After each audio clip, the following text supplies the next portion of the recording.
Un drapeau tricolore russe flottant au sommet d'un bâtiment marque ce que le ministère russe de la Défense qualifie de « libération » du village de Neskuchnoye, dans la République populaire autoproclamée de Donetsk.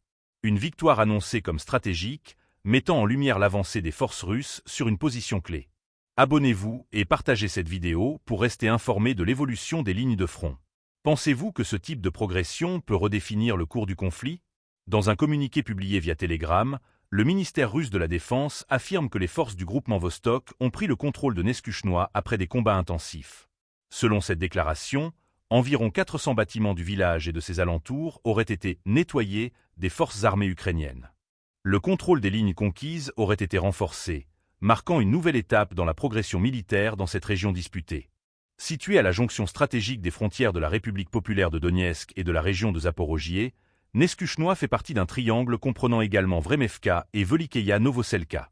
Ces localités forment un carrefour crucial pour les défenses et la logistique ukrainienne, un nœud que Moscou cherche manifestement à briser pour désorganiser les lignes adverses.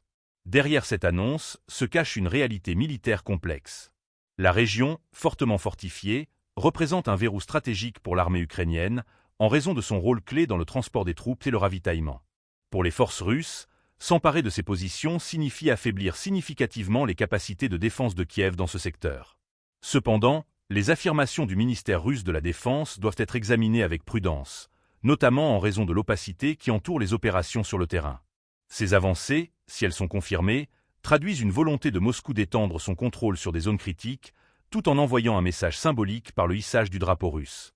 Cette démonstration de force vise non seulement à galvaniser l'opinion publique russe, mais aussi à mettre en avant les gains territoriaux dans un contexte où les pertes et les contre-attaques ukrainiennes continuent d'exercer une pression sur le front. L'enjeu logistique est immense. La région abrite des infrastructures vitales pour les approvisionnements militaires ukrainiens.